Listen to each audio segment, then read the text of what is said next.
People who quit their jobs on the first day, what was your I'm out of here moment? Worked in a hotel for a day. No one told me where anything was. Got chewed out for it. Guests enjoying their meals told me to pay no mind. I was doing a good job and that my boss is idiot. I told the manager that I was quitting and wouldn't be doing the next shift. I arrived the next day, returning a work uniform, and my supervisor approached me and yelled at me for being late. I told her I already quit, but if I was working, technically, I was 5 hours early for my shift. Absolute nutcases.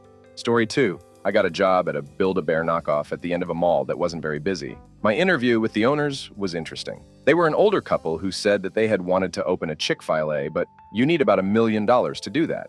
My first day. One other girl was working, and she didn't really talk to me. I had basically no training, and she disappeared into the back. I was standing at the register area, which was underneath a giant storybook mushroom. A mother and her young son walk in and start to look at the bearskin options. I greeted them and left them to look around. They ended up leaving after a couple minutes, and my coworker reappeared from the back with the cordless phone and handed it to me.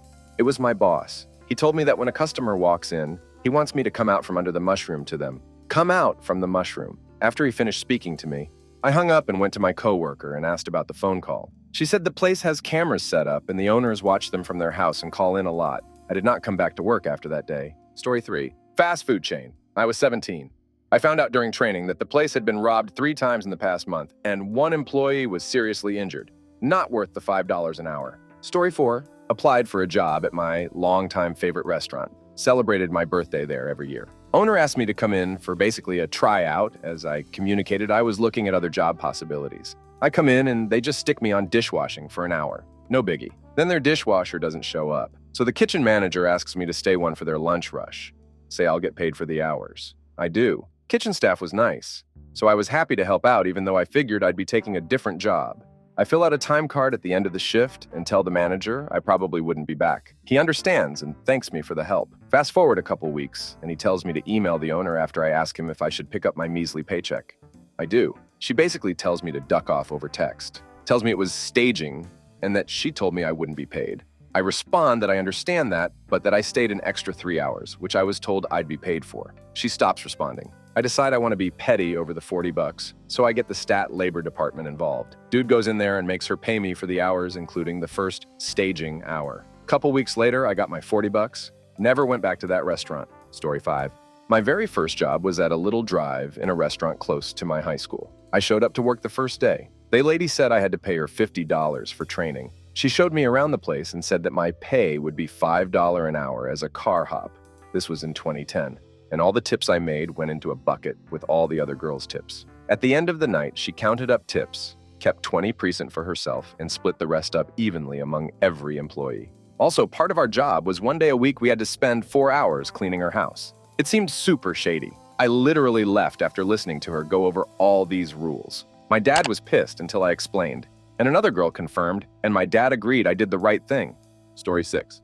Went into an Italian restaurant for my first day of work, and I got 3 red flags on the very first day. 1, the manager said he had lots of hours for me and getting shifts would be no problem. Every single other employee told me that they were struggling for hours and that they had no idea why they hired me. 2, everyone said the manager was an idiot, even the customers. 3, it was my first day there, and I actually had to teach the woman training me how to do 1 or 2 things. Story 7. I was hired at a chain restaurant to be a hostess. I was so excited because my last job was washing dishes, and because of my eczema, I had to quit. It was too painful to do that job. So, I arrived at my new job dressed up to be a hostess, and they took me back to the kitchen to do dishes because the dishwasher just quit. I noped out of there real fast. Story 8. Salesman for Kirby vacuums. First sale call was to a single elderly woman who was supporting her son in hospital. They got us in the door by offering a free carpet clean as a demonstration. The supervisor training me pushed and pushed to make the sale until this old woman was in tears. Just as she was about to sign the paperwork, I asked if she actually wanted to vacuum, and she said it was lovely, but she couldn't afford it. I took the paperwork away from her and said not to worry. Outside, I told the supervisor I quit, to which he replied I would have been fired anyway. No love lost. I hung around for half an hour, playing on my phone, to make sure the supervisor left because he was a real piece of work. Story 9. I interviewed for a professional marketing assistant and got the job straight away. I was under the impression that I would be an assistant to the man I was interviewed by. When I showed up for my first day, the same waiting room I was in the previous day was full of people. I quickly learned that we were all hired and that I would be a door-to-door salesperson selling some pretty useless crap. I spent my entire day inside a Starbucks applying for other jobs and went home, got paid, but never went back. Story 10. Not me, but I was training a new lifeguard. After our shift was mandatory staff training for our entire crew, where we practice rescues. Once she found out we actually had to practice and go in the water, she just walked out, not really sure what kind of job she thought she had signed up for. Story 11. I technically quit before my first day. I got hired at a well-known gift store. I was hired with the understanding that I would work Saturdays, Sundays, and a grand total of 8 hours a week, so 2 4-hour shifts. Also, at minimum wage. Not a problem with me. Done that before. I would just pick up a part-time job for rest of the week. Nope, apparently that wasn't allowed. The manager thought that was a horrible thing and disrespectful to her. I should only work for them, and only them, and I should have better control over my money if I can't survive on $64 a week before taxes. Yeah, didn't show up because duck that noise. She called pissed off that I wouldn't show up to such an opportunity. Story 12. I was a cashier at this cafeteria for a large company in my town. The people that worked at the company would put their tips in a bucket, and the people made a lot of money, so there was like 10 and 20. The manager of the cafe wouldn't let me have any of tips because she said that. Cashiers couldn't be trusted, so she would ship the tip money to a church in El Paso. I immediately knew that this was a load of bullcrap, and I just never went back. It's also illegal, I think, to collect money for one thing but do something else with it without disclosing what it is for. Story 13. Started a new job unloading shipping containers and was told they had to be empty by midday. This was imperative because a new one was going to arrive in the early afternoon. It was a 2-man job if we both worked our asses off to get it done. Boss says, also your offsider is off work today. You will need to get this cleared. I just walked out. Even if it was a trial by fire, I wasn't interested in working for these idiots. Damn that. Story 14. Ended up being a scam to try and get free labor. I went for a job interview as a security guard. A man and a woman asked me my name, asked me how strong I was, then hired me, and asked me to start immediately. That started alarm bells ringing. 2 questions in an interview, and I am employed and working with no discussion about anything else. They took me down to their warehouse, office interview was above it, and told me to start moving boxes from a shelf into a truck. I said, hang on, the job is security, not manual labor. And then they started getting really crafty with me and saying, if you want the job, then you need to do this as part of it. I was like, yeah, nah, I am out, and walked out. Total scam. There was no job, and it really pissed me off because I could have gone to another interview at that time, but choose to go there instead. Story 15. I had a job for one day selling home security equipment door to door. The whole idea was basically to make it seem like you're doing them a service, and then lock the customer into 5-year contracts. My supervisor and I were in this one home of a family that hardly some English. The father said they had been struggling with finances, but my supervisor kept pushing it on them, and the customer seemed like he didn't fully understand what was going on. I couldn't, in good conscience, take these people that were already struggling and put them in a worse position. Story 16. I answered an ad for a babysitting job. I was already working on a casual basis, but it was sporadic, so I thought some after-hours babysitting would be welcome extra cash. The couple were both in the military and proceeded to tell me that I would be staying in the spare room and looking after their 6-month-old child around the clock, as well as doing the housework. I would have 1 day off every 2 weeks. They said it's cash in hand, so I could sign on to the dole, unemployment benefit, to make up the rest of the money. I left on the spot. They wanted a live-in housemaid and nanny, not a babysitter, and they were not able to pay for one. Why they thought it was up to me to illegally collect the dole to subsidize them, I don't know. Story 17. It was a petrol station, and the manager wanted me to work for free until I had learned their computer systems to what he deemed a satisfactory extent. I agreed to do it because I needed a job, and he brought me in at 7 a.m. on my first day. However, he was not present to go through the training with me, so I was just standing around kind of helping out on the forecourt, but not really knowing what I should be doing, not learning anything. After about an hour and a half without the manager showing up or anyone training me on anything, I decided that I wasn't going to continue to be taken advantage of and told the cashier to pass on the message to the manager that I had quit. Story 18. It was a waitress gig for a local restaurant. I finished my first day, then was told that training would continue for 6 weeks. While I was in training, all of the tips I got had to be given to my trainer. I was being paid less than $2 an hour. I called the next day and said it wasn't going to work out. Story 19. Crafty motel gig in Raleigh, NC when I was young and desperate for a job, any job. Came in to relieve the cigarette hag overnight lady who told me about the bat she kept beneath the counter, which rooms had the escort, and which rooms were for the genuinely lost tourists, how not to give out towels to certain people because they had 10 people to a room and they were trying to get them to leave. While she was talking to me, one of the escort came up and paid her with sweaty boob money. Also, they expected me to do laundry in the back room, in between babysitting the front desk. Also, to watch out for stray needles or paraphernalia in the sheets. I overheard a man in the lobby on the phone. talking about how he had a friend who was in jail and he was going to hire him to hit his cousin who was in that same jail. All in between bites of bargain binfoot loops from the continental breakfast. I left. They never sent me my check for working that day, and I never called to get it. Story 20. It was my first day at Five Guys. It was around 10:30 p.m., and they told me it was time to clock out, despite not having finished closing. I then worked until almost midnight. I did not return. Story 21. Young and naive, right out of college, took a marketing job. My interview was great. Nothing shady seemed to be going on, and no immediate red flags. After 4 hours of training, my first day consisted of going door to door in a suburban town trying to sell cable to older people. We were told to dress for business, so I'm hiking around for miles in my best skirt, suit jacket, and heels. Hours were from 9 to 5, but we didn't get back to the business until well after 10 p.m.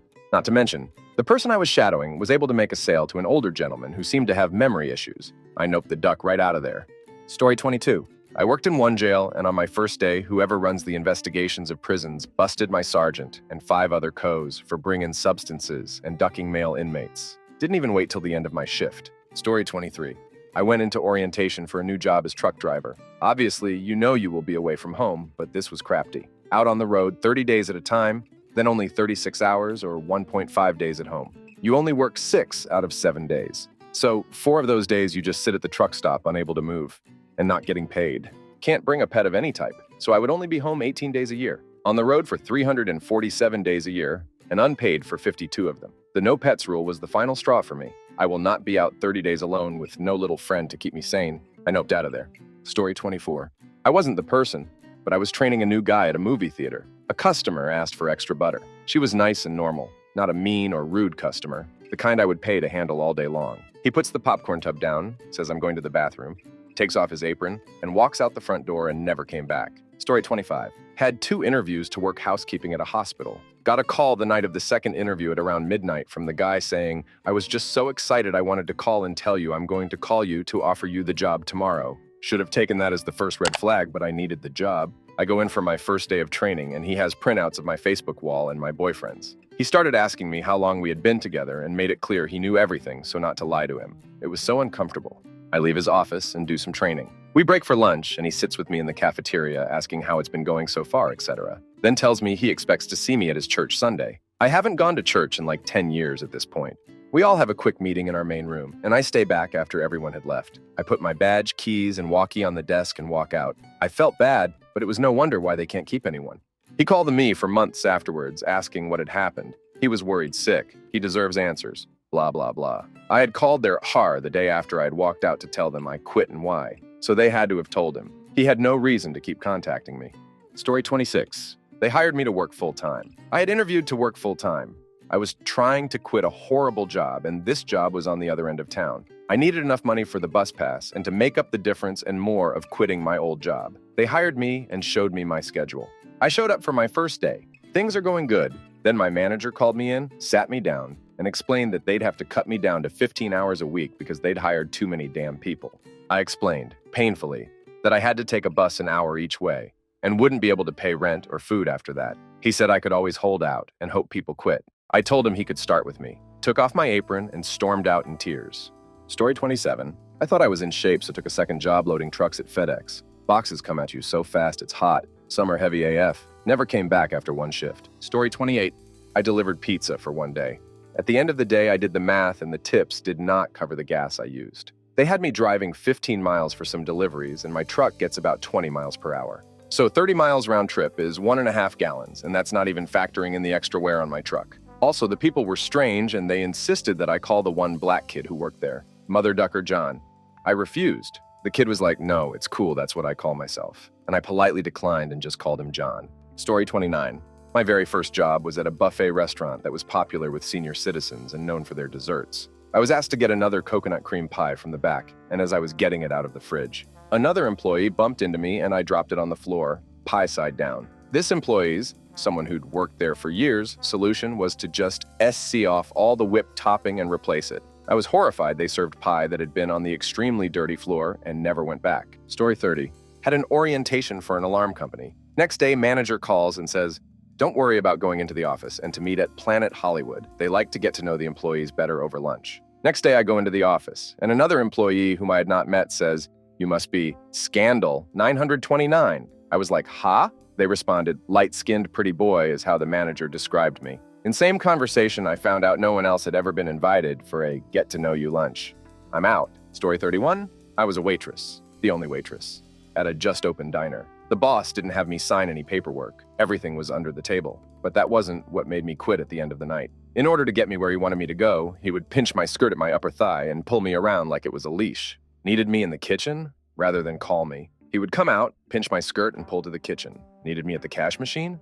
Again, come over to wherever I was, didn't matter if I was serving a customer, and would grab my skirt to pull me. That act in itself made some customers uncomfortable. Mind you, one couple left an almost 50% tip in the end, but I think it was more out of pity and embarrassment on my behalf. I was supposed to come in the next day, but I called that night and said the job wasn't for me. I came in a couple days later to turn in my apron, and he just took a wad of cash out of his pocket and paid me then and there. He was creepy. I think it was a smart move to quit. Story 32. Summer job working for a landscape architect. Got to the job site and he asked me to dig a hole in some rocky dirt. I asked for a shovel. He didn't have one. I asked for a hand spade. He didn't have one. He told me to just dig the hole with my bare hands, and then he drove off to another site, leaving me completely alone. I dug for a little bit and then said, damn this, and left. Had the job specified that I needed to supply my own tools? I could have, but it didn't. And I wasn't going to work for somebody that expected folks to dig through hard, rocky soil with their hands. Story 33. I didn't quit, but it was an interview many years ago. The position was for an admin assistant. I got to the place and it was in the back of a strip mall, kind of just a small parking lot in a forest. I go in to interview and the guy tells me it is in fact not an admin position, but an alarm system cold calling position. I immediately knew he was wasting my time and his butt finished it out. He told me there would be a lot of evenings just him and I working. I don't think so. He also said that he loves to reward his team for good sales and always takes them to Mexico. I walked out and told my husband, BF at the time, there was no way I was taking that. I got a call for a second interview but never picked up the phone. So sketch. Story 34. My first day working at Ebby Games. I was super excited to be there. The first half of my shift was basically tidy up the shelves. It was a high traffic location, so the shelves always need tidying. After 5 hours of following kids around and putting things away, I go on break. When I come back, my manager is standing in his strangely empty store, absolutely aghast, staring at a huge, steaming pile of crap on the carpeted floor. Apparently, a homeless person had walked in. Without saying a single word, he dropped trow and emptied his bowls. My boss at me and says, "Oh good, you're back, just in time, clean that up, I'm going for lunch." I laughed at him and told him, "You can't be serious. I'm not going near that." He responds with, "It's your job, I'm taking a break. I want it gone before I get back." I told he's going to have to deal with it on his own because I don't need this job that bad, so I quit. I grabbed my coat and went home. 1 week later, the district manager calls me up to apologize and offer me my job back. Story 35. Second day, actually. But the person who was training me at a McDonald's during the summer in college was so inconsistent and would forget about me. Second day, she asked me what time it is. I pointed out the wall clock and said the time. She goes, "Oh, I can't read them fancy clocks." Made me sad more than anything. I grew up in a very rural, poor area. But also I realized that she wasn't having an off day with her crafty training and would be my supervisor. Didn't go back my third day. Story 36. I also did one shift at Steve Madden about 6 years later. They didn't tell me how to get into the building. It was a morning shift in a mall, and I'd explicitly asked if I would have to enter the building at a specific entry point. The music was blasted all day and hurt my ears, and I was harassed all day long by the day manager to buy a pair of boots. We were required to wear a current pair of Steve Madden shoes, 6 months. I tried putting it off, but she wouldn't leave me alone. They were mad when I called to say I was quitting. And funny enough, I quit both places and worked at a pet store after. They also tried to avoid paying me until the IRS got involved. I did one shift at Bath & Body Works. First, I had to come in for a 4-hour session of watching videos, and I'm not even sure I got paid for it. Then they told me to come in for the 4:30 to 8:30 shift. During the shift, I was chastised for not following customers who had asked to be left alone, told to try to grab children to put the new sparkly lotion on, and continually harassed to sell things to people. When the store closed at 830, I was making conversation with a worker about closing. I had mentioned having worked at Toys R Us before and wanted to compare the closing times. She told me that they normally got out close to midnight. Have you ever been in one of these stores? There's no reason why a fully staffed store that size should take 4 hours to close. Told the manager not to even bother putting me on the schedule. She was surprised and gave me the stink eye for the remaining hour we were there. Ridiculous. Also, they insisted on abbreviating the store's name to BB and W, say that, and then say Bath and Body Works. Story 37. My friend worked at Subway for one day. They had just started training him when he walked into the back, looked up, and saw a dozen or so knives hanging from the ceiling.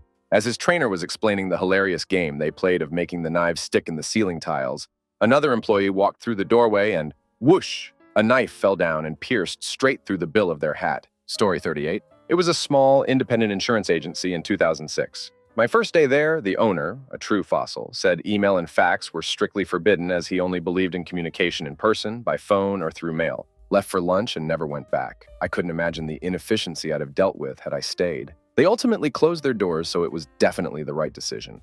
Story 39. Electronics store. My first day, we had to attend a class where they teach people how to upsell folks. Basically walked you through ignoring what they ask you for and using their ignorance of the equipment against them. I thought that was really scuzzy. Then they went on to tell us about a commission-style bonus program that basically forced employees to upsell everyone. When we took the break for lunch that first day, I peace out and went home. Never got paid for those 4 hours, but I never regretted bouncing on that. Story 40. On the first day of working at Amazon warehouse, the managers broke down to everyone how a 15-minute break works there. Walking to the break room is 2 minutes. 10 minutes of actual break, and then 2 minutes to go back to your stations. It took me 2 minutes to walk to my car, and I took a forever break. Story 41. Was hired as a server, sure, no problem. Got there, they were like, nope, you're doing dishes. After 8 hours of dishes, I went home. I'm not a dishwasher, and I was told I'd be serving. Never went back, never got paid, didn't care. The couple running it were a bunch of gits anyway. Story 42. I got hired at a very small knockoff dollar store in an old, failing mall. The owner was foreign with a very thick accent. He told me I'd get $6 an hour, but neglected to mention it was under the table. I spent about an hour stocking the very overly cluttered shelves before I was told to get more chips out of the back storage area. I walk back there, and there's about a dozen men sitting on boxes all crammed into a small back room. I asked where the chips were, and these guys all glared at me. They started speaking in another language and rapidly motioned towards me. Then one guy got up and asked what I needed. I told him I was supposed to get a box of chips, and he got a box out of the pile and handed it to me. The entire time, these guys are all staring at me. Everything back there looked shady as all hell, and it was very uncomfortable. A while later, I had to use the restroom, which was also in the back. These guys all just wordlessly glared at me while I went into the woman's restroom. While I was in the restroom, someone tried to open the door. I was the only woman there. The owner told me he wanted me to come back that night late in the evening, well after the mall closed. I didn't show up. I came in the next morning and lied about why I couldn't work there. He still gave me the few bucks from what little time I did work. I don't know what that guy had going on there, and I didn't want to find out. Forgot to add in the best part. I was 18 years old, and this was supposed to have been my first job. Story 43. Told me on day one I'd be making $10 an hour instead of 13, only one other employee working there, and he was about 50. He said hi, then asked if he could get $5 for a pack of cigarettes. Then I was told I would be making deliveries with my own car when I was working the kitchen, and I'd have to work open-close every day, and was openly told I'd have no chance of a raise because the store didn't make enough money. Boss lady turned around, and I noped right out of there faster than a pig in a slaughterhouse. Story 44. I met a landscaping crew at a 50-acre cemetery at 8 a.m. The pay was just $5 an hour cash in 2001, but my hours at Pizza Hut had been cut, and I wanted to make a little money before going off to college. After 3 hours straight of weed eating, I couldn't feel my hands. I was filthy and hot AF. It was miserable. I was 18 and headed to a prestigious school in 2 months. The juice wasn't worth the squeeze, as they say. At lunch, I told the guy, "Hey man, I'm just going to go home and I'm not coming back." And he had a totally awesome response. "No problem. I wouldn't want to do this crap at your age either. I'll pay you for the time you worked and drop it off at your house." $20 showed up about a week later. I hope life is going good, Mr. Sturley. Story 45. I had a week-long labor job. I was told I would be carrying decking lumber up a few stairs. What they didn't say was that the lumber was treated lumber, so each load we were carrying was 150 pounds.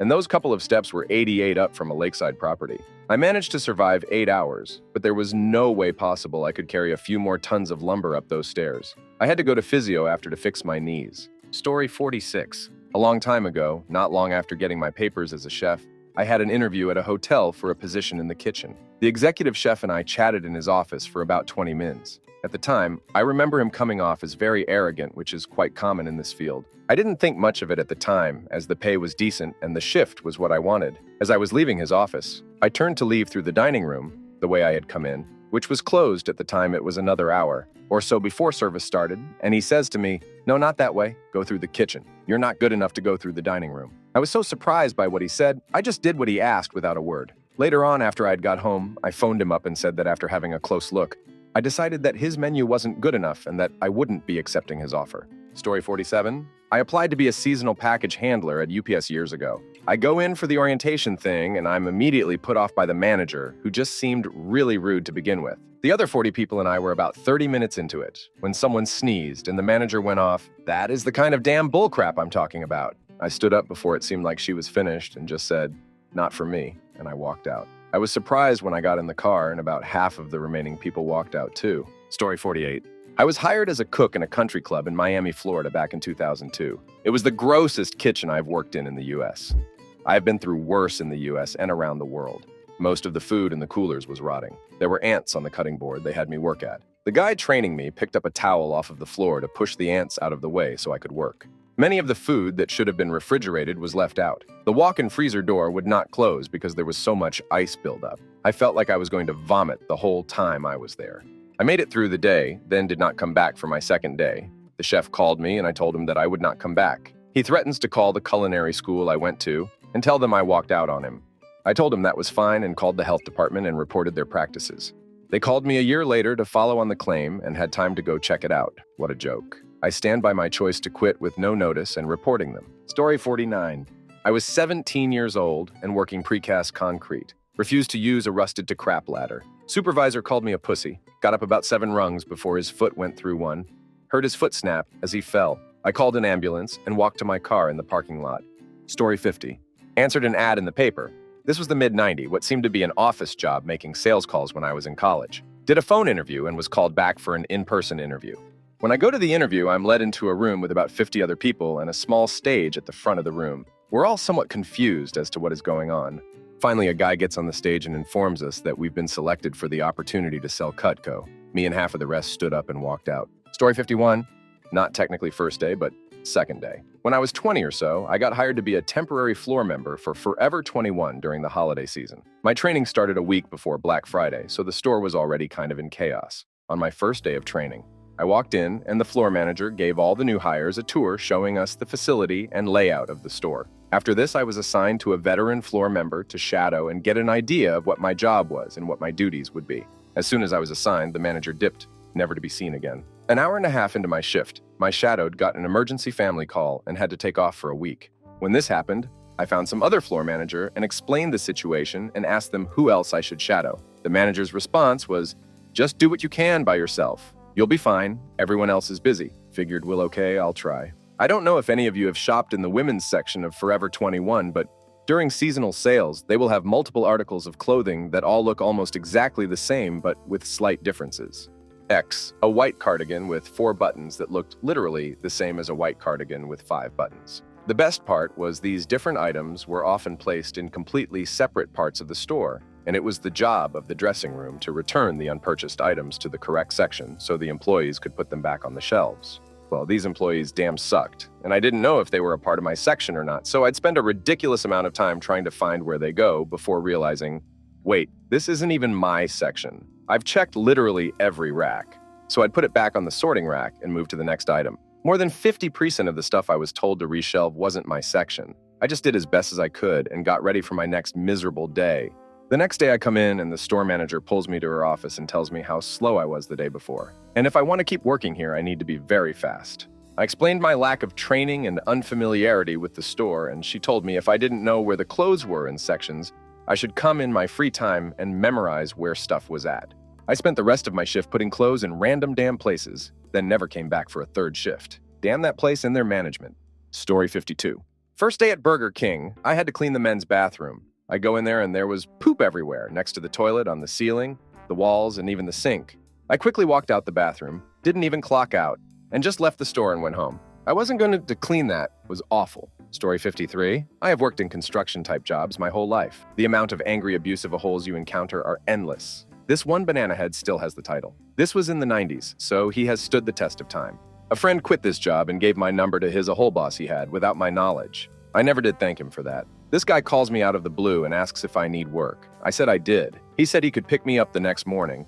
I said I have my own car. I could meet him on site. He yells and says he will pick me up. I was floored that this idiot was yelling at me 2 minutes after talking to me. I gave him my address and he said he would be there at 6:30 the next morning. At 5:30 the next morning, this a hole is calling asking, "Where the damn is your house?" No hello, no good morning, just full-on screaming. I said if he would stop yelling, I would give him directions. He starts yelling again, so I hang up.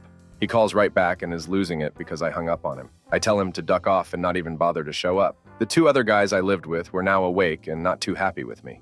I explain what happened and they just go back to bed. About 30 minutes later, I am awakened by the sound of a horn blaring outside our house. We lived on a farm, so luckily the next neighbor was half a mile away. My roommates once again wake up and they are livid.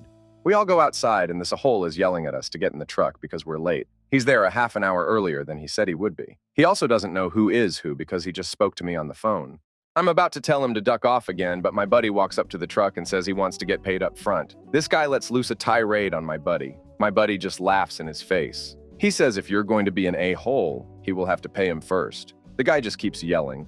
My buddy says he will be out in a minute and he better have his money ready. We all go back in the house and watch this guy wait in his truck. He's there about 5 minutes and starts blowing the horn. We just laugh and poke our head out the door and say we'll be there in a minute. He keeps blowing the horn.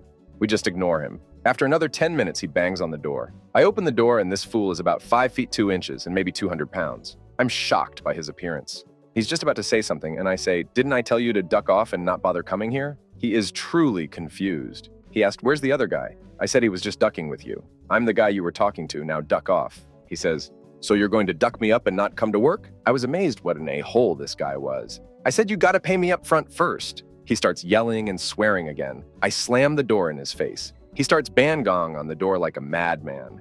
I finally have enough and get a hockey stick and chase him back to his truck. It was pretty funny watching him run. He backs out of the driveway and threatens he'll get me for this. He still is the biggest a-hole I have ever met. Story 54. Doug's wife came in at 11 a.m. to do the books. Set her giant 7, 11 soda pop down in the work area. Computer repair area. I picked it up and moved it to the desk she was using. Just went off like a deranged idiot. I felt so sorry for Doug. At that time in that area, I was a sought-after tech. Started at competitor at 2 p.m. Story 55. Kohl's. First off, they messed up the hiring pretty bad. A group of us spent an entire day trying to do the paperwork and whatnot. It was a hot mess and a huge red flag. But hey, I'd been out of a job for 7 months. I needed this. First official day. I'm spending the first half of my shift doing training videos. The amount of dread I felt from the videos constantly emphasizing how you must push the store credit card or you're fired made me uneasy. I mentally checked out when they went over how you'll be fired if you don't have so many signups in a month. I wanted to run, but I really needed the money. I thought I'd transfer out of cashier ASAP and be fine. After lunch, I did register training. It was a stupid slow day and I was expected to constantly be doing something, so I was bored out of my freaking mind. My trainer clocked out an hour into my training and I was pretty much left on my own with someone maybe walking by every now and again to check in. After my shift, I tried to talk to the manager about my possibilities. I had gotten another job offer and wanted to see if I could work a schedule out with both, but the manager wasn't there. I later got an angry voicemail ranting about how I wasn't allowed to work another job unless they worked around their 39.5-hour schedule, and I certainly couldn't do nights for the other company, despite being scheduled all mornings that week. And how dare I be so bold to even bring up this subject? I dropped an immediate resignation notice on her desk the next day and left. Damn Kohl's. They're nothing but whip-cracking a-holes. Story 56. Dishwasher at a restaurant chain. Imagine being extremely overworked, undervalued, no breaks, constantly moving. Dishes came so quick the main guy was hardly washing and plates went out with old dried food, slippery floors, dirty ass water, everyone being angry. Nope, the duck out of there. Story 57. I showed up. Was 15 minutes into orientation and paperwork. Regional corporate came in and sacked everyone. Sans me, I was still the new hire. The regional came up to me and said, "This never happens. We'd love for you to stay." 2 hours later, the regional has to leave for another location. The trainee from another branch that had come to run the branch I was at says, "They're about to sack everyone there too." I was like, okay, this isn't for me at all, and left. The regional called me the next day and asked me to reconsider. I thanked them for the courtesy, but nope. Story 58. Gas station. The manager gave me a weird vibe. I made it through the first day but didn't go back. Found out later he cornered another girl in the back of the store and she had to fight her way out. Trust your gut. Story 59. I noped out of an interview one time, thanked them at the end, and said it wasn't for me. Those interviewing management-level folks started arguing with each other in front of me during the interview. I figured, if this is the vibe at the management level, then I sure as hell don't want to be your employee. Story 60. Hired me as a cashier, told me I'd be training for it and only working registers. Had me cleaning toilets and cart collecting in a thunderstorm with basically no heads up. Just handed them my badge and walked out. Story 61. Walking into an Alzheimer's assisted living facility and seeing my college philosophy professor, who was an inspiring individual for me and changed how Elle viewed things, sitting in a chair in the day room, drooling on himself. I checked with the head on duty, and yeah, it was him. I avoided him as much as I could for the whole day, but when leaving, I told him that he inspired me, and I probably wouldn't ever see him again. He was far gone, and asked about his slippers. I left, sat in my car, had a smoke, and cried. I didn't go back and found another job. Story 62. I got this job at a betting shop when I was 22 years old, and I was basically given the job from the first interview. But the second interview, the guy I was going to work for was a total idiot. So I just told the first dude I wasn't going to show up and gave him my reasoning, and he just said he understood and said thanks for telling him now rather than later. Story 63. Not my story, but my mom's. She left her previous large company looking for a change of pace as she approaches retirement and thought she'd found the ideal place. Small, in a field she was already familiar with, family-owned. Due to her expertise and general view on underqualified management, she explicitly told the owners, father and son, that she could not work with micromanagement, and the more agencies she has, the better work they'll see. They happily told her it wasn't a problem. The previous person who had her job was sticking around for 5 business days to show my mom their systems. In that time, she found out every system was outdated by nearly 25 years. Her job included taking attendance of the employees, adults, and Public Ally posting the sheet on a board. There were weekly all-hands meetings on what everyone was up to. During these meetings, the father relentlessly belittled everyone on their work and personal life. Every second that the previous employee wasn't showing her what to do for the job was filled with horror stories, confirming the micromanagement was the only constant at the company. High turnover due to hostile work conditions. My mom's true final straw was when the son who owned the company called her at the end of the day to make sure she was leaving on time, twice on consecutive days. She ended her employment with them on the second call after 3 days of working there. Story 64. Restaurant. Swept under my station when we were closing. Giant brown pile came out with broom from under lowboy fridge. Pile began to scatter. It was hundreds of roaches. Never returned. Story 65. Not the first day, but the first week. Took a job at a coffee stand in a mall. Had worked at coffee places before, and this one was super high traffic, which boded well for tips. At the end of my third shift, person who closed the till had come up short and was like, "Oh damn, guess the 2 of us will be docked from our tips." I was like, absolutely not. That's not how that works. Manager comes over and says the same, and I was like, pretty sure that's illegal. She insisted, so I was like, okay, well, it's for sure illegal, and I'm not coming back. She got very flustered and upset and started talking about how she's a business owner and people should be more responsible. It was like $10 short, and I didn't have the patience for a predatory manager. Story 66. I got an entry-level job as an arborist at a local tree management service.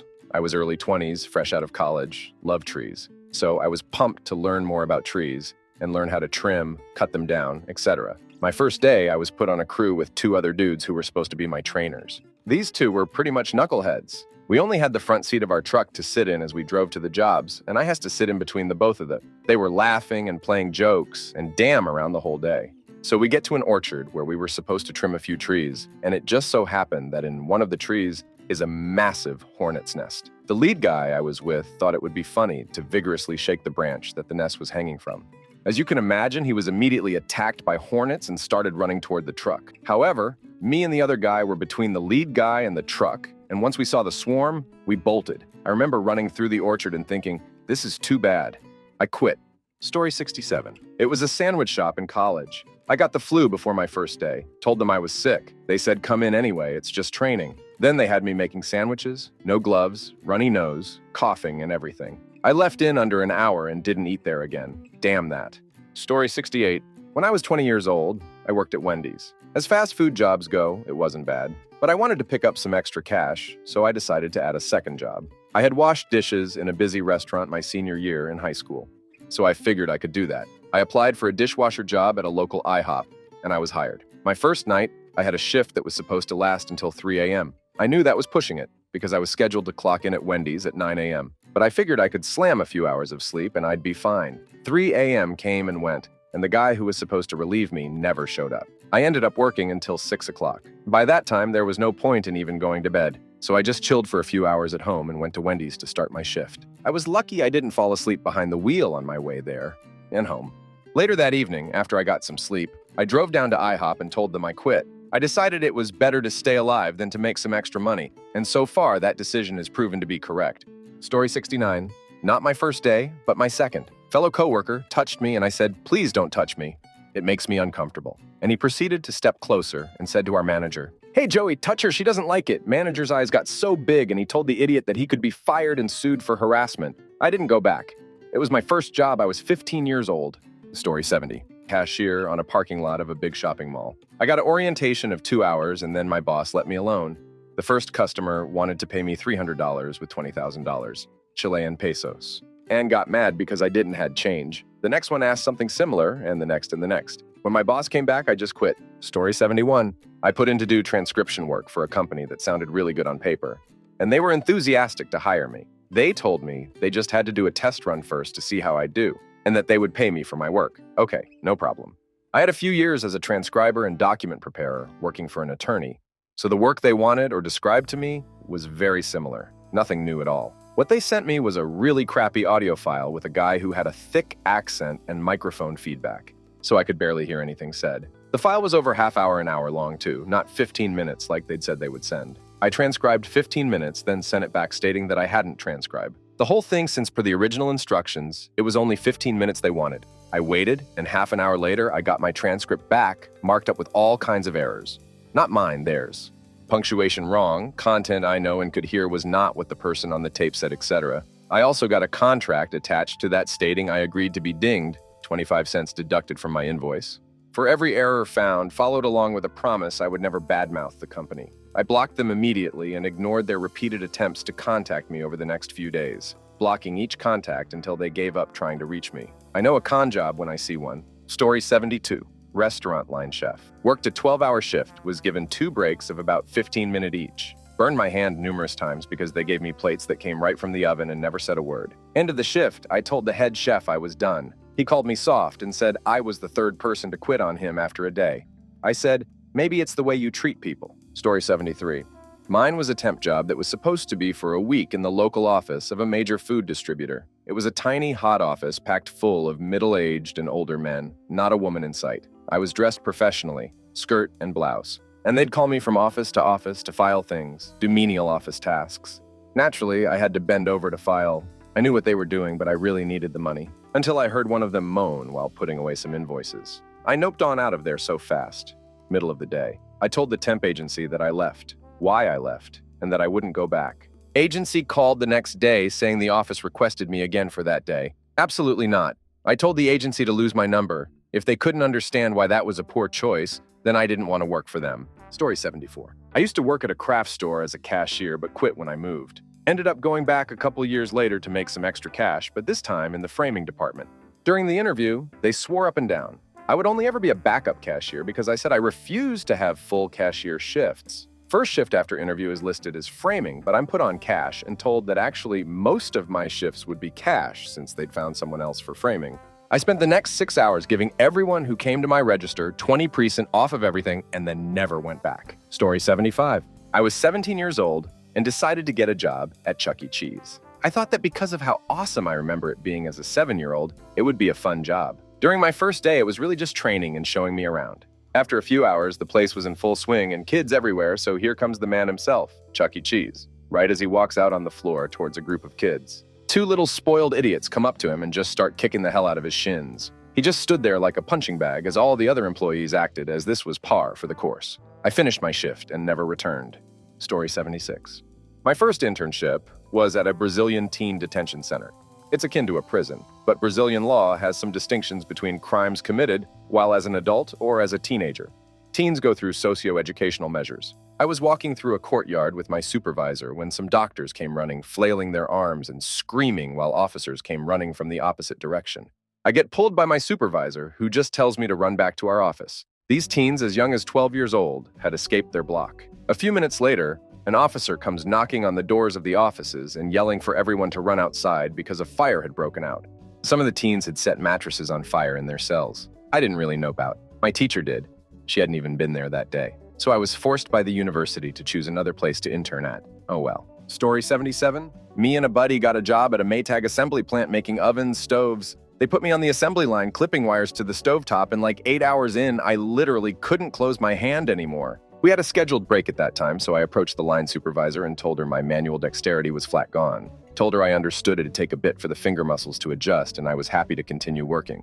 Just asked if I could swap positions with someone else on the line for the remainder of the day. She said no. I reiterated that I was incapable of doing the task anymore, would come in tomorrow and do it for as long as I could. Hopefully the full 10-hour shift, and again just asked to be swapped with like the person standing next to me for the rest of the day. My friend, who was standing there listening, offered to swap spots. Again, she refused, so I quit, and my buddy, working on the same line, says, well, if he quits, I do too, because he's my ride to and from work. And we just strolled out of there. Guess they'd rather lose employees than just let their muscle groups get conditioned to tasks. Story 78. I was a cashier at Lowe's during college for less than a full day. I made it through the multiple-day training, but there was so much stupid crap going on, I almost thought I was on a hidden camera show. All of the employees complained about how hard they had to work while simultaneously not getting enough hours. Nobody understood why they were hiring like 4 new people. I was one of those 4. Turns out it's because they were progressing through a harassment complaint that required restructuring of the store and firing of some employees. This was known to HR and explained to new hires against company policy, but wasn't known to the employees, apparently some of whom still worked there, including the damn person doing the training. She was really inappropriate and said not to worry about the harassment stuff, that everything would go back to normal soon enough and we wouldn't have to be so uptight. They fired her the day before I started, along with one of the cashiers who trained me. She also offered me terrible guidance for the application process. They were looking for part-time help, and 2 of the 3 days they needed help on I had off from school. I told them I could work nights most nights, but if they needed daytime help, it had to be on those days. She said if I was too restrictive, they wouldn't keep me on. Lied to my boss about my availability to make me even more attractive than I already was, wink, and told me to schmooze them a bit and I'd make it further. She said in the end it wouldn't impact anything, and I'd get those days.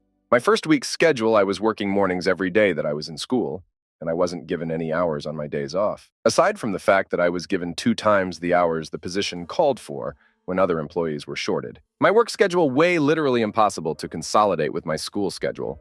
I only went to work on my first day to tell them I was quitting and that their application process was a damn mess. They couldn't figure out how so much went wrong, and then they asked who trained me, and everything made sense. They thanked me for at least showing up to quit, unlike the other 3 they hired, who just stopped returning their calls and no-showed their first days. Story 79. Wasn't exactly the first day, but I didn't show up after the second shift. It was a rather popular cafe chain in my country. I was hired to work in the kitchen as a cook along with another senior cook. Let's put aside the fact that I had 0 cooking knowledge whatsoever. The senior cook was leaving the kitchen every 5 minutes to smoke. So there I am, alone in the kitchen, orders are printing fast. And I'm standing there not sure what to do first. And the waitress comes over yelling at me to cook crap. I don't have any business cooking, definitely not on my own. Later on, the senior cook told me they had at least 2 rats running around the kitchen. Showed me they pooped on a plate. I never came back, and I'm glad the place got shut down. What's the most satisfying way someone quit their job?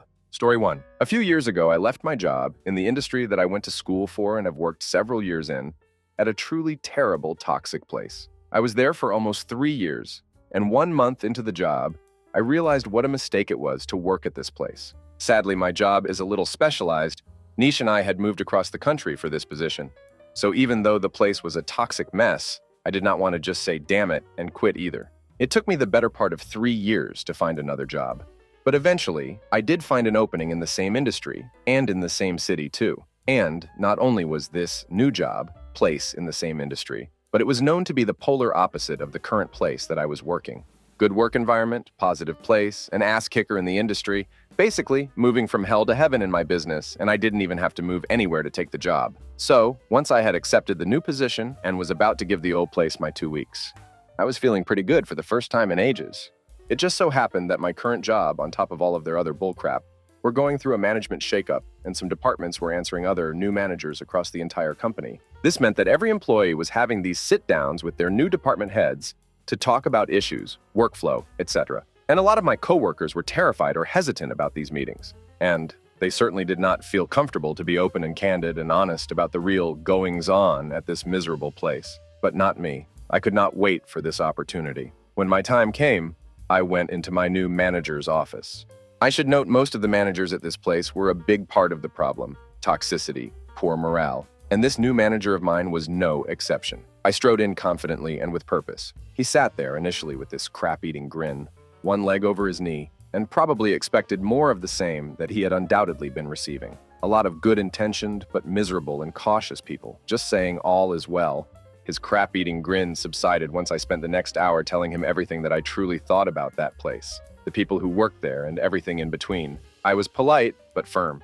I did not let emotion guide my words and start flipping tables, but I also was very forthright about every single thing I could think of. It probably was not going to make any difference, change anything, and what did I care? I was leaving, but there were still some good people that worked there, and I wanted to say what I didn't think they felt comfortable saying, after literally an hour of me going through everything I could think of. He sat there with his mouth open, a legal pad full of notes, and said that he thanked me for my candor and was there anything else he needed to know. I stood up, shook his hand, and said, "Actually, yes. I have accepted another position at awesome other place." And he could consider this my 2-week notice. And then I walked out of his office. It felt incredible. Story 2. Worked as a product designer in a one-man owner, 20-people company back in 2019, making $42,000 in New York. Barely getting by, but oh well, first job. Excitement of moving after college, new friends, etc.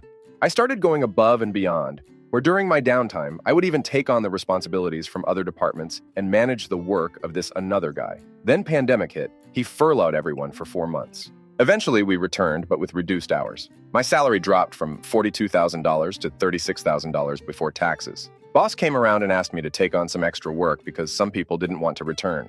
Fine, it is experience. Then boss man came and asked me to take on the responsibilities of the guy I was taking care of, which is purely a machine operating job that takes an entire day at each run. I said I got no official training on a giant industrial CNC, and that dealing with this machine would mean that I would have to allocate less time to my actual job duties. His tone quickly changed to condescending, and he told me that training was expensive, and that I should just press the big red button if something happens and not make a fuss about it. Well, I refused because I'm not going to risk my fingers for his lack of company financials. Then he proceeded to call me into a meeting room and started saying crap like, "You should be grateful to even have a job. There are millions of people at my door to replace you. You are not a critical thinker, initiator, or really that important to the company in the big picture. If you aren't happy, you can just leave." Basically humiliating and scolding me for not saying yes to him in front of an employee that he is friends with, despite my months and months of effort for helping him out for every one of his stupid requests. I didn't argue with him at all, but asked, "Do you mean what you say?" Which he replied, "Yeah." Next morning, I handed my computer and my resignation letter to HR and left the company and went home to pack my things. He starts frantically calling and texting me for the next 4 days. Tells me to think about it and such. Ends up begging me to reconsider my decision while continuing to say crap like, "Be humble. This will be worse for you than it will be for me. I won't write you a recommendation letter for leaving without 2 weeks." What the actual heck, dude? Regardless, I never argued. Just said, "This is my final decision, thank you." My favorite part was when he learned about my resignation the first time and called me, "Boss, I just got a call from HR. Are you being serious?" Me, "Yes. You told me to quit if I wasn't happy, so I did." Boss, "I didn't mean it like that. What am I supposed to do without you giving me a 2-week notice with all the projects pending?" Me, "Well, you said that there are a million people dying to get my job and that I don't matter that much. So I think you will be fine." Boss, "I was just trying to teach you some humility. Well, play stupid games, win stupid prizes."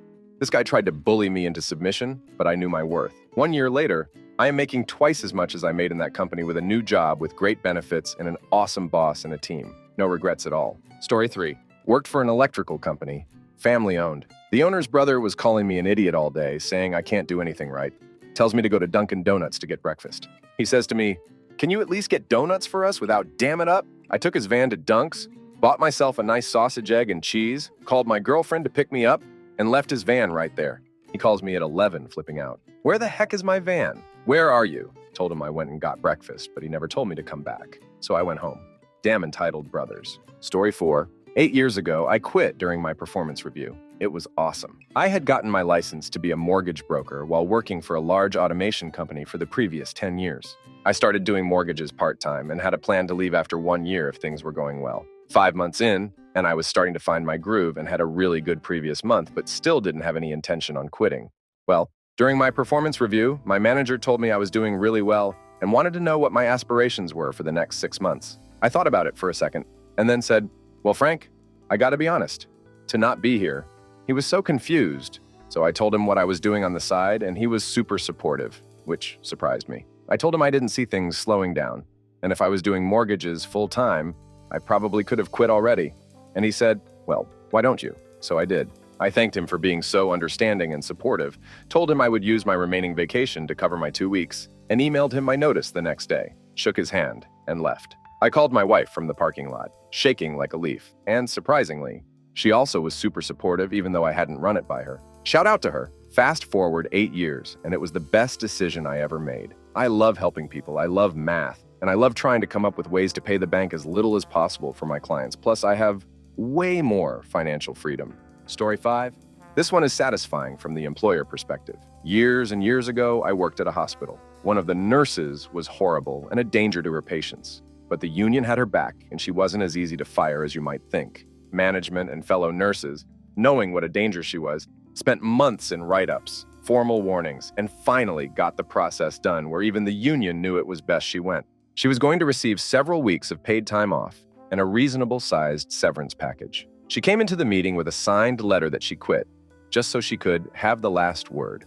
The manager quickly grabbed the letter and signed it too, making it official. They waived her notice period and she walked out never to be seen again, and getting paid for only the final 2 weeks rather than several months of pay. Story 6. In the 90s, working in a warehouse with a guy that had lost his middle finger in a construction accident many years before, had a prosthetic middle finger. Our boss was a guy that would look forward to finding any reason to yell at any of my coworkers, even if it was not their job or fault. Early morning boss asks him to use the big forklift to get some stuff from high up. Guy says, "Sorry, don't have a license to use it and will not do it. Will not be liable for damages and such." Cue boss going ballistic. The dude just listens for a while with a blank look on his face, then removes his prosthetic and hands it to boss.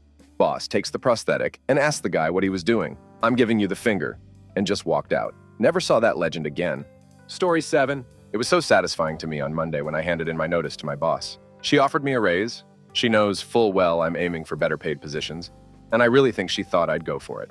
I didn't even hesitate saying no, and she was taken aback. First time in my career I've said no to more money, but I'll have much more opportunities where I'm going, so thinking of the bigger picture.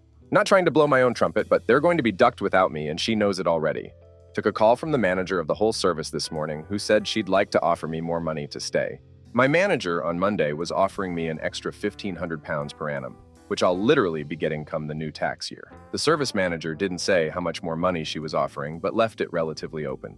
For context, she is a budget holder and can pretty much offer what she wants within reason. What do I do here? I work full-time, but am still reliant on state benefits to make ends meet. Unless she's offering an extra £4,000 at least, I quite simply won't notice any difference from a monetary point of view. Thing is, I see how much money is spent. It's my role. And where it's wasted, and I'm talking tens of thousands. Do I have leverage here to ask for an entirely new role be built? I want more than money. I want respect and to be listened to when I'm raising what needs. Not what I want. I really mean what needs. Story 8. I used to work for a terribly cheap software company in the early days of the internet. You'll recall hearing about all the perks being lavished on .com employees back then. This was not that kind of place. We were expected to put in crazy extra hours, with the only additional perk being an unspecified bonus payment. These bonus payments always amounted to getting paid far less than minimum wage for your overtime hours. At some point, management determined that having our weekly status meeting during the workday was hurting our productivity. The solution: have the weekly meeting on Thursday in the hour before work starts. We grumble, but we all show up on Thursday mornings expecting at least some bagels or donuts. Nothing. After a month of this and feeling generally unappreciated, my coworker has enough. The next Thursday, we show up for the 8 a.m. meeting and see a big tent set up in the parking lot with tables and a catered breakfast buffet. Coworker is there with a huge smile telling everyone to grab some food and enjoy themselves. We were all giddy with delight. Management did not join us, but also didn't say anything about us all being 30 minutes late for the meeting. After the meeting, the coworker went right to Har and have his 2 weeks. They asked him to leave immediately. As he walked out the front door, he yelled aloud Braveheart style, "Freedom!" Pretty legendary. Story 9. I worked for a company that planned a huge annual event. I was asked to take over the roles of someone who was retiring. She proceeded to give me a moist, leaking crap bag of mishmashed instructions and illegal things she was doing because she didn't want to make anyone mad. I got written up for not doing things in a timely manner and asking too many questions, which then started a waterfall in which I got written up anytime anything bad happened in the office. Power goes out during a storm? Right up. Building needs remortared? Right up. The pollen count is high? Right up. Road work outside the office? Right up. So I very professionally and calmly explained that this job was not what I had expected. It was an HR position, and that I thought it best that we part ways. I gave my 2 weeks and wrote up all the notes on all the things I had been doing. I attempted to train everyone on what I was doing. But they all dismissed my efforts because I was clearly an absolute imbecile who couldn't even prevent our admin's allergies from flaring up. My last day, I packed up my office, said thank you, went home, got drunk. Within the next month, literally everyone rage quit because they couldn't do my work without me. I'd been given such convoluted bullcrap instructions by my predecessor that no one else could figure out how to untangle things to make the processes work. I handed over all the handwritten notes I was given so they knew I wasn't making it harder. I had inherited that mess. So then they all got written up for not doing things in a timely manner, saw where this was headed, decided it was bullcrap, and left. The owner ended up losing her crap about it and selling the company. That's the story of how I indirectly took down a business by quitting calmly and professionally. Story 10. I managed a sandwich shop in college for a terrible owner and was in charge of hiring. I hired this guy that was covered in tats and had gauges because he was really chill, lived within walking distance, and had experience working at a deli. Checked all boxes. You got a job. First day on the job, the owner accuses him of stealing a damn Gatorade. He was on lunch and had made himself a sandwich, which we were allowed to do. Owner confronts him, and he throws his sandwich on the guy's shoes and walks out. He texted me later and said, "Y'all cool, but that dude is a damn, don't tell him." But I stuck my junk in his gas tank and took piss. Story 11. I had been asking for a raise for months and kept getting excuses and the runaround. I finally put my 2 weeks in citing the fact that I would need the raise we had been talking about to continue my employment there. 2 weeks go by, and on one of my last days, their management sent out a company-wide email, making up some excuse as to why they were losing me. I immediately wanted to email back and plead my case to everyone in the email chain, but devised a better plan of my own. Having my own company email address at the time, and understanding how most email works in general, and apparently understanding it more than my fellow coworkers and managers, I decided to schedule an email to go out from my address a day or so after my last day. This email would explain my real reason for leaving and shed a bit of light on the low-wage issue that ran rampant throughout the company. Just as I had planned, the email went out and upper management lost their crap. They even went as far as to accuse one of my coworkers of sending the email for me. It was pretty apparent that they just simply didn't understand how email scheduling works, which made me smile a bit. When all was said and done, this little kerfuffle was incredibly satisfying. It also led to them taking a look at and improving the wages of many of the workers there. A win-win situation in my book. Story 12. Worked for a landscaping company. The owner was cheap with a bad habit of biting off more than he could chew and trying to run projects with nowhere nearly enough people. More than once, my boss and I saved him from getting fined for projects not being completed on time. The breaking point was him taking an absolutely massive hoe as a new client. We were barely treading water as it was, and then he dumped that on us. It took all of 2 weeks in that awful hoe for us to realize this wasn't worth it. My boss and I quit 2 days apart and immediately went to work for another company. The best part is that a month later, he called us both begging to come back because all his projects were woefully behind schedule, and he was losing clients left and right. We both told him no, and that he should have hired more help like we told him to. He swore at us and hung up. Damn you, Brad. Story 13. I was working for this huge American company who had a lot of trouble making decent plans and keeping promises.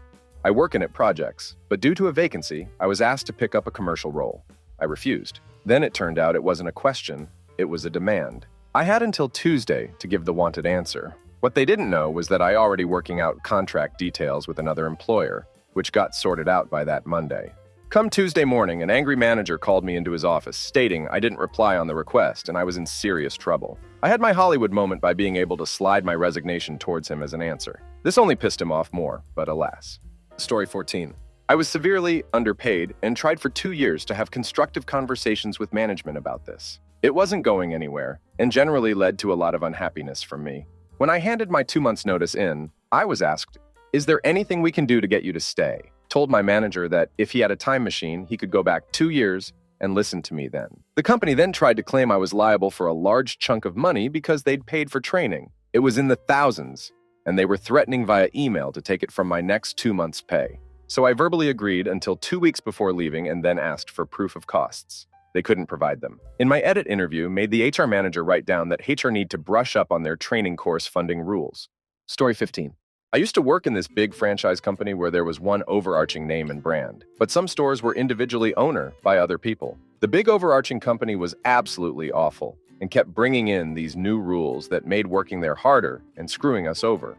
The people who actually own the store were an absolutely lovely couple, though. For example, the big company wanted every worker to have scheduled breaks that had to be followed to the T, otherwise you miss your break, but still didn't get paid for that time.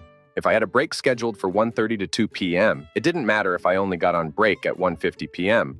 I would still have to be back by 2 p.m. and would be unpaid for the full 30 minutes. The individual owners would let us have our full breaks when it was actually suitable and then edit our clocking in and out of break times to match the schedule. And if anyone couldn't have a full 30 minutes break, they would give them some free food to make up for the pay loss. This one guy in kitchen was a good worker, but also liked to muck around a bit for fun when it was suitable. He would also play music from his own little radio in the kitchen, and everyone enjoyed the respite from the old people music playing on repeat in the dining area. You couldn't hear his music in the customer areas, so all was well. He was also not financially well off, so his clothes were always just daggy clothes he could get dirty, still food-safe clothes.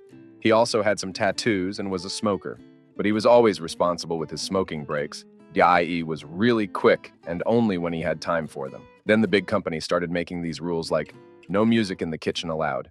People in kitchen had to wear these stupid uniforms that cost a lot of money. No smoking breaks allowed.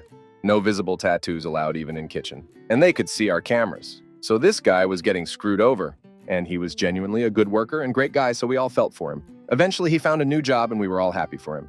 On his last shift, the individual owners basically told him that he could do whatever he wanted to get back at the head office. So he taped a tomato slice over the kitchen camera, changed the store's music to his own music, gave all the staff on that shift a constant supply of free fresh chips, wore his own clothes, and had his smoke breaks and etc. And he even went into the customer areas to serve food which he had never done before. Whenever customers saw him dressed how he was and with his tattoos showing, he would ask if they liked the food, and if they thought how he looked impacted their service. Of course, all the customers said it didn't matter how he looked. He also documented all the serve times and his smoke breaks to show he still made the food quickly. Throughout his whole shift, he made an informal petition signed by customers against these rules. He then sent this petition into head office, supported by the individual owners and staff, to have the rules relaxed. Head office actually did modify the rules after he left to allow kitchen to wear their own clothes as long as they were black, allowed to have visible tattoos and etc. Of course, we all had a party with him when the rules changed. Still one of the best shifts I have ever worked. Story 16. 1. My friend's first job was working the drive-thru at a fast food place. He wanted to quit with a splash, so he set up the following scenario with another friend of ours, who had a car. The friend, posing as a customer, goes to the drive-thru, orders, and drives up to the window. My friend, the employee, starts to ask, "You want any ketch?" Voice cracks. "Want any ket?" Then breaks down, fake sobbing. The guy in the car reaches out through the window and says, "It's okay, man. It's okay. Just go. Come with me." And my friend literally takes off his name tag and headset, climbs through the drive-thru window into his buddy's car, and they drive off. Story 17. I work in recruitment. When we make a placement, we ring the bell and write it up on the whiteboard with a round of applause from the office. This guy worked and filled a job with himself, rang the bell, wrote up his own name, and Mike dropped the board marker, then walked straight out into his new job. Story 18. A few years ago, I was working at a big corporation, managing a small team of data scientists. I had a boss, VP level, whom at first I had a good relationship with, I assume because she was new. She started a few weeks before I did. But gradually, she became increasingly unpleasant to work with. My boss oversaw 4 teams, one of which was mine. One of my peers was essentially her protege. They went to the same university and were from the same place in China. My boss increasingly showed favoritism towards that colleague. Everyone in our group was very frustrated because it was clearly undeserved and often came at our expense. But what could we do? At some point, my boss started acting extremely distant, and it was obvious something was up with her. Considering I was doing a good job and got good reviews, I figured it was something on her end, so I started looking for a job. I was very close to getting an offer, like days away, and then someone tipped me that my boss was planning to essentially take my team away from me and give it to her protege the following week. Technically, she could do this, but considering I was doing a good job, her protege was not, and she consistently showed favoritism towards that person. This was extremely unprofessional. I confronted my boss, and she admitted she plans to do this and gave no explanation why. I actually still don't know why. I told her this is not why I came to this organization, so I'm going to take a day off to check my options. On my day off, I got the job offer I was waiting for. Came back to the office the following day and found out one of the other team leads gave notice the day I was out. He also did not like our boss and her behavior. When I went to speak to my boss, I think she expected me to come back with my tail between my legs, since from her perspective, what could I have done in one day? And then I gave notice. I could see she was shocked. Moreover, essentially half of her team leads were going to be leaving in the next 2 weeks. This was normally bad since it was, probably still is, very hard to find very experienced data scientists. But considering we were in a hiring freeze, it would mean my boss would have a very hard time managing her group in the foreseeable future. This was very satisfying, both to myself and to everyone in our group who felt our boss is getting what she deserved. Felt like karma. I later heard that my boss quit the next month. I'd like to think I played a part in this. Story 19. I went to tell the store manager about my 2 weeks notice, and coincidentally, he planned on letting me know that they accidentally paid me as a cashier instead of a bag boy for an entire year, and they were going to start paying me the correct rate, about $1 less, starting next pay period. I was like, okay, well here's my 2 weeks bye. Story 20. I worked at a company that planned events every weekend for professional athletes to hold clinics with kids. I had a very broad role that ran the gamut from updating the website to creating event flyers to coordinating athlete travel to shipping our event supplies all over the country. And the boss still saw me as his personal assistant, even asking me to drive him around town on errands one day for the whole day. He had a car.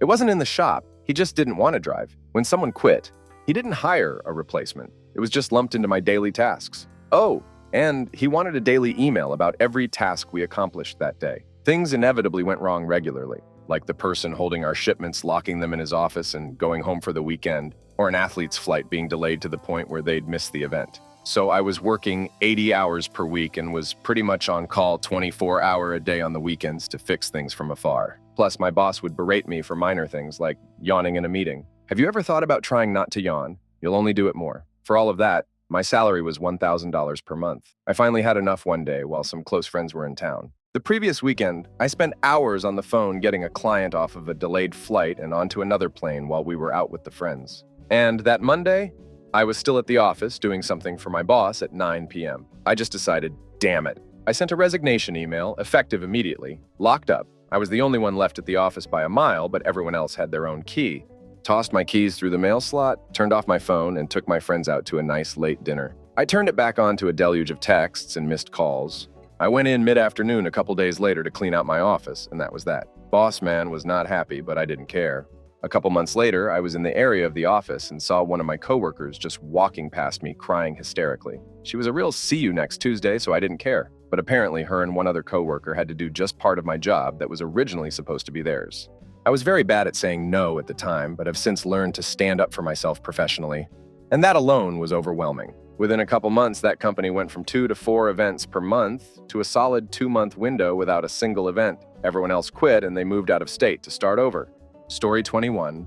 I worked in a high-end restaurant that didn't treat their employees well. One of the cooks gave his 2 weeks notice, and in a passive-aggressive move, they didn't schedule him for any shifts for what should have been his last week. So on his final scheduled shift, he showed up in a full-on McDonald's uniform. He refused to take it off and they couldn't tell him to leave because then they wouldn't have enough staff for the dinner rush. He worked his whole 8-hour shift wearing the uniform, and anytime the manager asked or told him anything, no matter what it was, he responded with, "Would you like fries with that?" Story 22.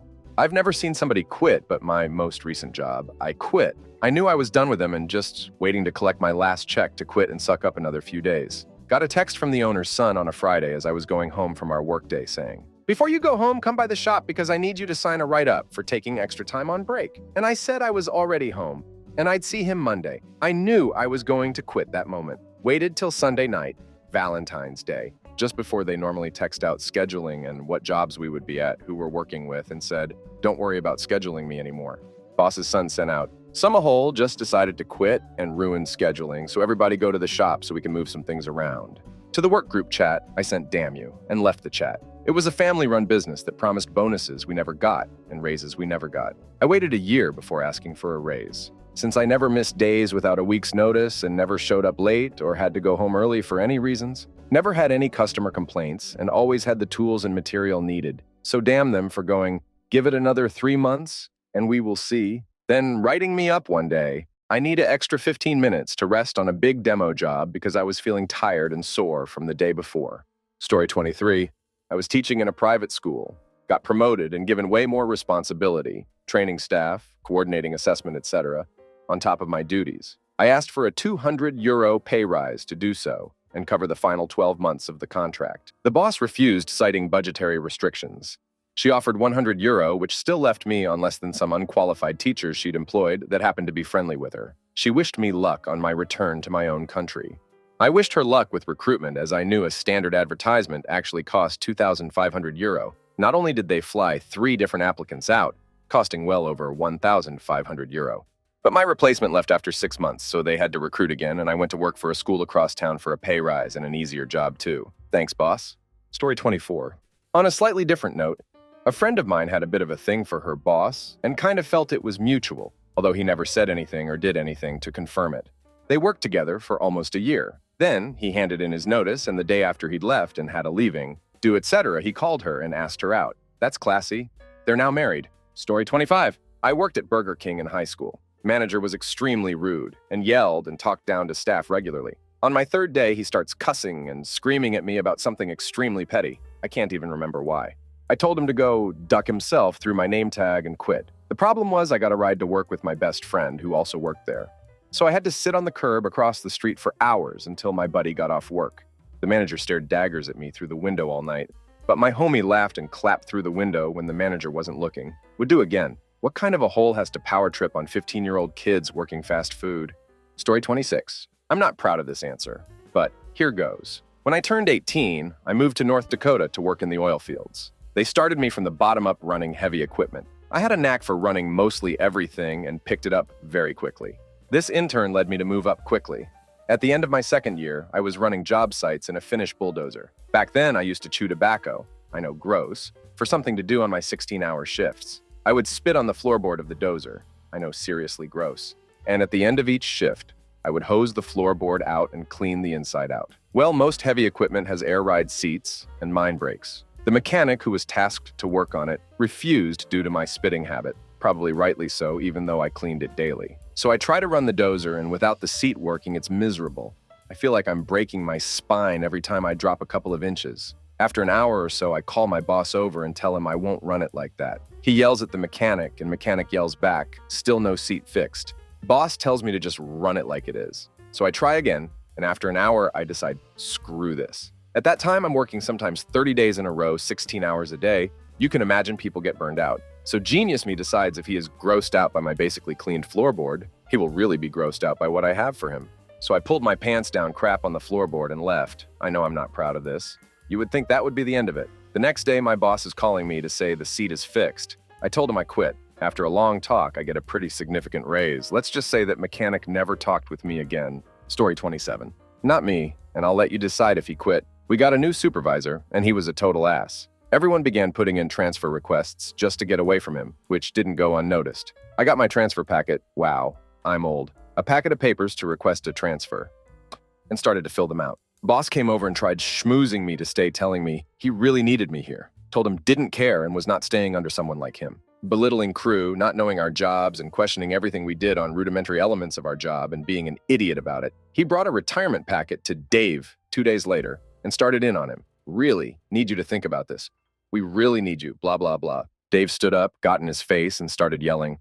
Not going into a lot of the conversation, but the gist was he was going to fill it all out except calculating vacation days and signature. And one day, you're going to piss me off to the point where I'm going to sign it, throw it in your face, and walk out. Called him a few choice words and resumed his day. A month later, morning meeting, topic brought up. Employee asked valid question about a changing policy, and the supervisor goes off, calling him names.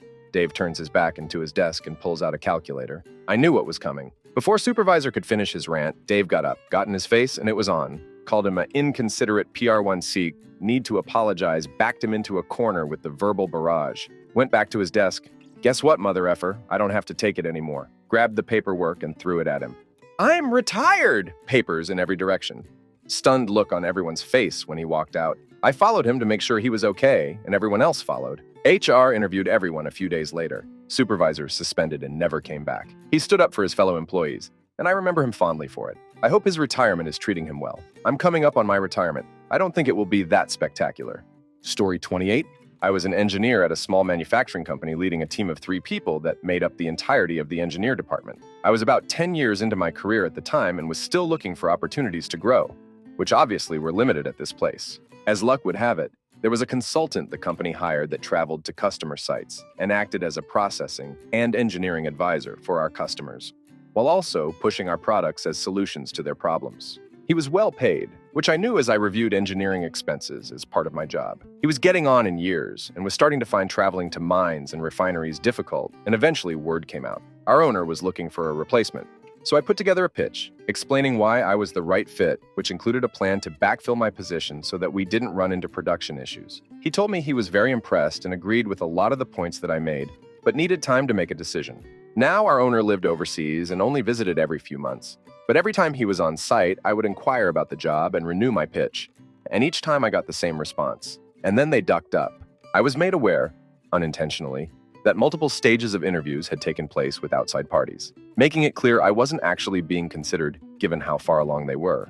I confirmed this with my boss, who had been told not to say anything. So, pissed off, I started sending resumes out. Within 2 months, I had a job offer with a signing bonus for an office job that paid more, had more vacation, and came with guaranteed yearly bonuses. When the owner got word I was quitting, he lost his crap. "You'll be back. You have no clue what you're giving up. Whatever happened to loyalty," etc. 2 years later, I have never been happier, and because of COVID, I am working from home full-time with no loss of pay or benefits. I see my kids and wife more, and my schedule is insanely flexible, almost to the point of setting my own hours entirely. Meanwhile, they had the engineer I had trained that took over for me quit because they didn't fill his position after giving him my responsibilities and have since had a revolving door of engineers. Oh well. Story 29. One of my previous employers employed a new manager for our side of the company.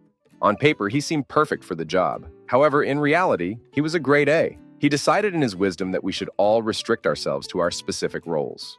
Great idea. Not having worked there for years, I was multi-skilled in various departments, having worked in almost all of them. I let the other supervisors know that I was now unavailable for help with any issues they may have. One day, they have a massive screw-up on a piece of equipment that is older than my parents'. They are waiting around for an outsourced company to come and repair it. When someone mentioned to Mr. A that I have always done the repairs on this particular antique machine, Mr. comes looking for me and tells me to get it fixed.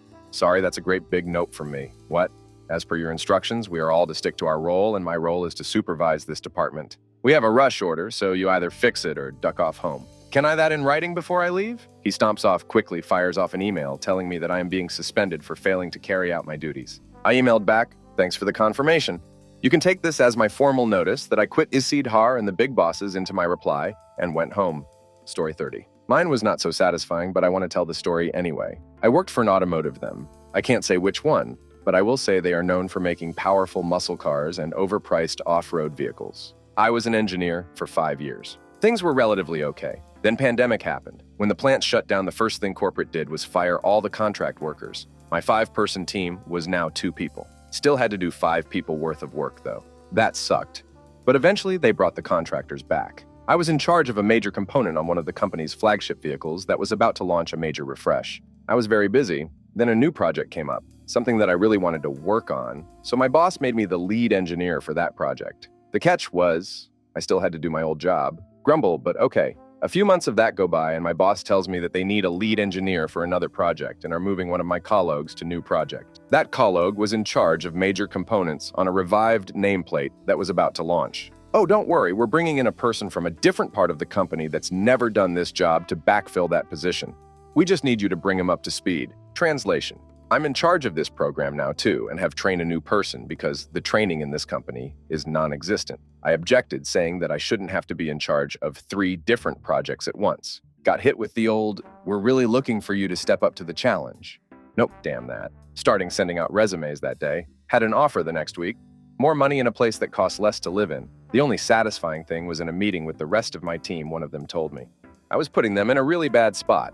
All I could say was, not really my problem anymore. I will say that if my responsibilities couldn't be redistributed to 4 people without them being overloaded, then I probably had too many responsibilities. Anyway, that was 6 months ago and I've never been happier. Story 31. Like 3 months into the pandemic, a guy prob 24 looked like he was run over by a train at McDonald's delivering me curbside food. He told me it's hell inside, and only like 3 people are working, with 1 manager chewing everyone out. This is all before the pay went up, so he was only making like $8 an hour. Right as he handed me food and told me how crappy it is inside, the manager came out and was mostly cussing till he was red in the face for him to move faster.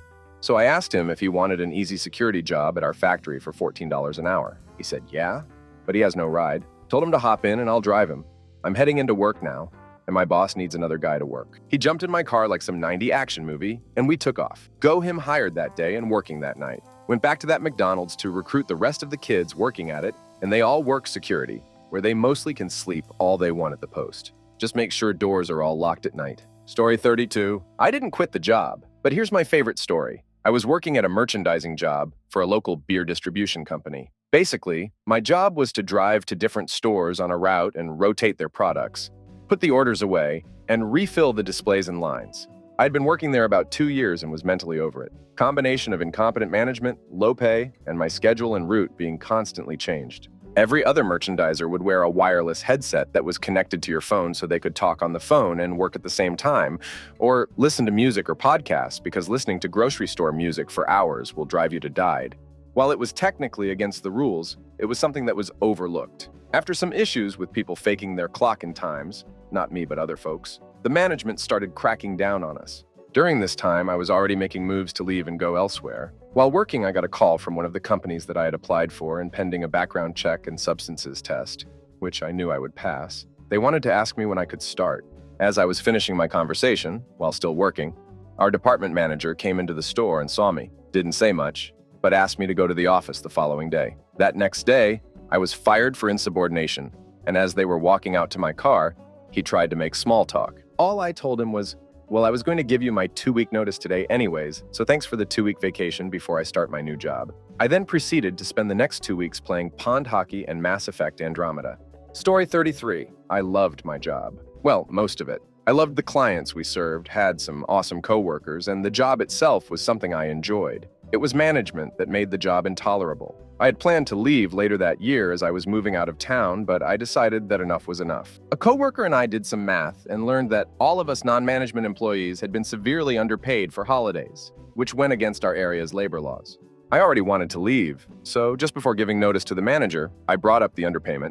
Since I was going to eventually be leaving anyway, I would face less backlash. Management denied it. We called the labor board hotline while I was still in the office with management to ask them who was right. The person from the labor board confirmed that my math was correct, and us workers were owed payment for at least 2 years' worth of underpaid holiday hours. The manager hung the phone up, decided that they weren't going to pay me, and that I could go through the labor board to get my money. That's cool. I'm in no rush. What I did do is I emailed and talked to all of my coworkers detailing how they were underpaid by our management and how management refused to make it right. I gave them specific instructions on how to start the labor board process to get what they were owed. I put in my notice the day after I sent the emails. After I left that job, I learned that the majority of coworkers went to the labor board and got their rightful holiday pay. This cost the organization tens of thousands of dollars. The majority of my coworkers also quit within a year of my departure. In addition, the manager was also removed from their position after an inquiry. Getting what was owed to me and seeing my coworkers get their fair share too made this a sweet, sweet victory. Story 34. My GF worked for a local security company. She was hired part-time to answer phones. A year later, after other people have quit, she's still answering phones, but also doing scheduling, inventory, parts orders, and any other jobs someone doesn't feel like doing. She had to take some time off for COVID, and they refused to pay her, saying she was faking, and didn't actually need to be off despite having a note proving she had been tested, and them claiming to have paid sick time. In the whole company, everyone is either related to or friends with the boss, except her. She makes less than a teen at McDonald's, and find out the boss's Sal gets a $2 raise, so she goes to throw a fit because, well, he had been there less than a year and doesn't even know how to spray paint correctly. So they offer her a raise, but tell her in 6 months if she takes a day off, they will take the raise away, saying her attendance is bad. She reminds them every day she has taken off, he is approved, and 0 were no shows or unapproved, but he still maintained he would take the raise away. So she walks back to her desk, writes an email that says, effective, immediately, I quit, and walks out. The owner, boss, emails her and tells her while he would never give a notice before he fired her. He was upset. She didn't give a notice and would not be welcome back, and her response was, that's fine, I'm not coming back. Long story short, everyone was related to or friends with the boss and got raises and days off, and basically had a family reunion every day while she did the work. To make it better, they listed her job on Indeed for $6 more an hour than what she was being paid. Story 35. I started as a copywriter for an internet marketing agency. It was small, and I was inquisitive, so my role increased significantly as we ramped up and hit Inc. 5000 fastest growing. No raises, though I was the only analyst for over 200 clients. Eventually, the company president tells me they can't find someone to do one of my jobs for less than 6 figures. So I started coming in half the time. Eventually, they got tired of that and told me to come in full-time or they would part ways. I didn't come back full-time. They royally pissed off one of the clients, so they gave me a firm offer to head up their agency. I accepted. My first agency canned me with 3 months' salary as severance pay. I gave myself a 2-week vacation and started working as the head of a new small agency.